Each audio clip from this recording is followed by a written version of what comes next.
Bismillahirrahmanirrahim. Assalamualaikum warahmatullahi wabarakatuh. Kita kembali melanjutkan pembahasan di dalam buku Ataki untuk video yang ke-41.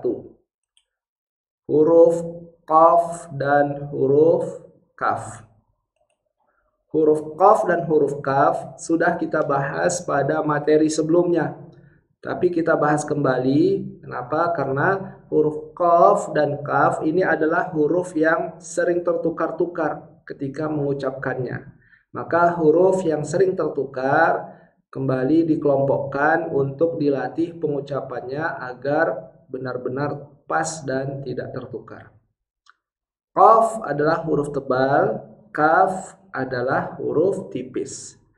Qaf dengan Kaf makhrajnya itu bertetangga, dia berdekatan. Kalau qaf pangkal lidah ke langit-langit, atasnya kaf, di sini posisinya. Tapi kalau kaf pangkal lidah ke langit-langit, bawahnya qaf. Jadi pangkal lidah naik ke langit-langit, antara qaf sama kaf itu berdekatan. Jadi kalau kaf itu posisinya agak ke depan, kalau qaf agak ke belakang. Hanya mereka posisi makhrajnya berdekatan. Qaf dari sisi sifat memiliki sifat jahr, tidak memiliki hembusan nafas. Kalau kaf dari sisi sifat memiliki sifat hamas. Hanya hamasnya kaf ini spesial, tidak berupa hembusan nafas, tapi berupa percikan nafas. Lalu qaf dan kaf sama-sama memiliki sifat syiddah, tidak mengalirnya suara huruf. Jadi ketika diucapkan ko, dia langsung loncat kepada bunyi harokatnya. Ko, demikian juga kaf, ka. Bedakan dengan pengucapan rohwah kalau diucapkan huruf zal misalnya. Rohwah, za, mengalir dulu hurufnya. Za, tidak langsung loncat ke huruf. Kalau loncat za, nah itu loncat, berarti dia tidak ngalir. Maka kalau huruf rohwah ngalir, kalau huruf syiddah tidak ngalir. Lalu dari sisi pangkal lidah, ini untuk pengucapan huruf tebal. Pangkal lidah ini diangkat untuk mengucapkan bunyi tebal. Jadi huruf qaf memiliki sifat isti'la, terangkatnya pangkal lidah. Dari sisi pangkal lidah untuk sifat huruf. Lalu huruf kaf sifatnya istifal, lidahnya merendah.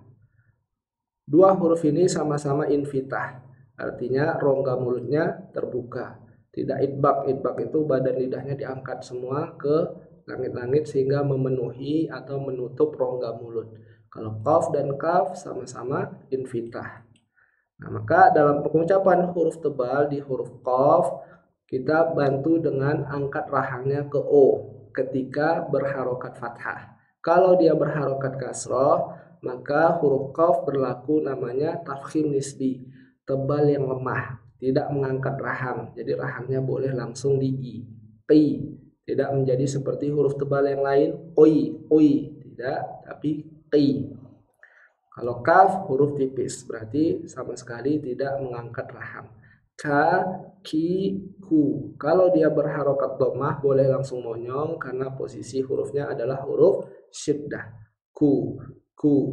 Tapi tidak diangkat lidahnya karena dia bersifat infitah. Hanya pangkal lidahnya untuk posisi makhrajnya saja. Ku. Tidak ku, nanti jadi qaf. Ku. Yang ini kalau dhammah punya ku, kalau yang ini ku, beda. Selanjutnya dari sisi pengucapan ini hanya untuk teori, memiliki sifat ismat atau sulit. Nah, sifat yang kelima ini hanya untuk aspek teori saja. Lalu huruf qaf memiliki bunyi qalqalah. Bunyi qalqalahnya qaf ini adalah bunyi qalqalah yang ada atau mengandung bunyi o, tidak mengandung bunyi u. Nah, jadi jangan u, tapi o, bukan u, aku, bukan aku, tapi aku.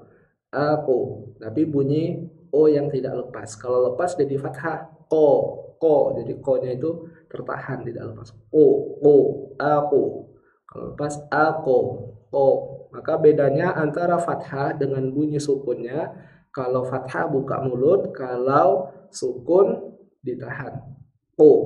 Koku, tidak dibuka mulutnya. Koku, diamkan mulutnya.